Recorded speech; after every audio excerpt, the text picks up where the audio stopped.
After a lukewarm start to my trip, I decided to book a new group excursion, hoping it will change my mind about Vietnam. Enjoy the episode. Keep Your Wings, le podcast. Chapter 4. A glimmer of hope in murky waters. Still recovering from my last private tour, I was beginning to have serious doubts about Vietnam. Disappointed by my guide and the vibe in Ho Chi Minh City, I headed south in search of something more meaningful. I met some backpackers who invite me for a Mekong tour. Yet another paid excursion, I thought. I wasn't exactly keen on taking that risk again, but the few people I met encouraged me of doing so. And lacking of any better plans, I eventually gave in. That's how I met Bao. Bao was a few years younger than me, constantly smiling, with the kind of energy that will make most of old folks blush. He didn't speak great English, actually barely any at all. But thanks to Google Translate, we managed to communicate. I decided to learn a bit more about him. He was on holiday in the south, though originally from Hanoi. A film enthusiast, Bao works as a cameraman on various shoots. He raved about Mr. Nobody by Jaco van Dormaal, and even knew about Brussels. Very beautiful place to shoot a movie. He added, explaining that one of his friends had studied there. He also confided that life wasn't always easy, but he managed to find work in Vietnam. Sometimes he's hired for major films, documentaries, and sometimes adult films. He told me I should consider joining the industry, because I'm white and according to him, they're always looking for guys with big dicks, not like Vietnamese men. I burst out laughing and obviously turned him down, though the idea crossed my mind.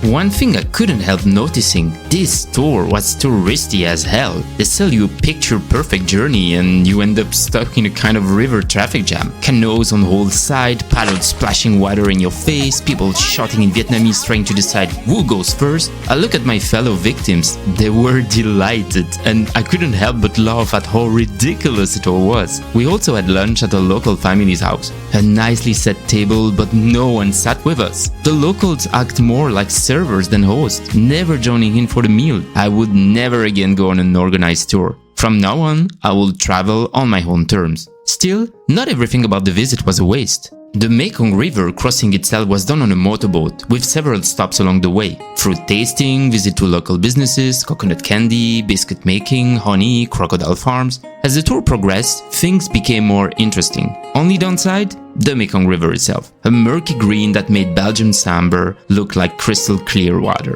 Some 20 million people call the Mekong Delta home, and 60 million are dependent on the natural environment of the river system for their livelihood, says the Environment Administration on Vietnam.net. The Mekong water isn't exactly appealing, but people use it to cook, bathe, and dump waste. Unfortunately, climate change and pollution have become major obstacles for these 60 million people. In 2018, Ho Chi Minh City ranked among the world's top 10 most polluted city with an air quality index of 94.6, according to a survey mixing public opinion and scientific data. Waste management is a disaster, especially in places like the famed A Long Bay in northern Vietnam, which sees an average of 6 million tourists per year. According to an April 2016 article in Le Soir, a Belgian company was even called in to help clean it up. Vietnamese authorities have launched an ambitious plan to improve waste collection and processing, but full implementation will likely take at least a decade. And while places like Ha Long Bay are the focus of such initiative, efforts elsewhere in the country are unfortunately much rarer. People don't really sort their trash here. Everything's tossed into one plastic bag with no separation whatsoever. Piles of waste are a common sight. There are also dong nat or ve chai, street vendors who try to make a living by selling salvageable pieces of garbage.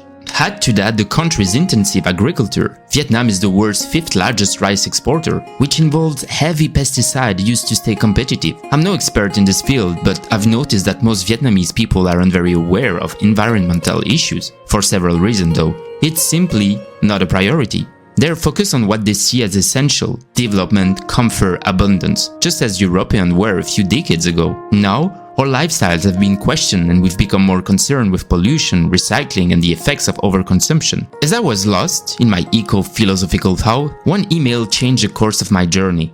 Hello, sir. Today, the police station sent us your Belgian passport, which you had lost. If you're still in Taiwan, you can come and pick it up at the office. Do you have a little solution for retrieving it?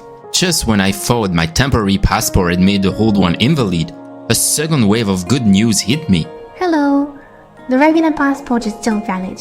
We will forward it to your embassy in Hanoi, hoping it arrives in time. The embassy has already been informed. If you are unable to retrieve it in time, we will cancel it and you will travel with a temporary passport until you return to Belgium to apply for a new one. It was still valid and ready for pickup in Hanoi, my final destination before flying off to new adventures. Perfect timing with a stroke of a dumb luck. Finally, the tide was turning for me in Vietnam, and from that moment on, the country and its people began to open up to me at last.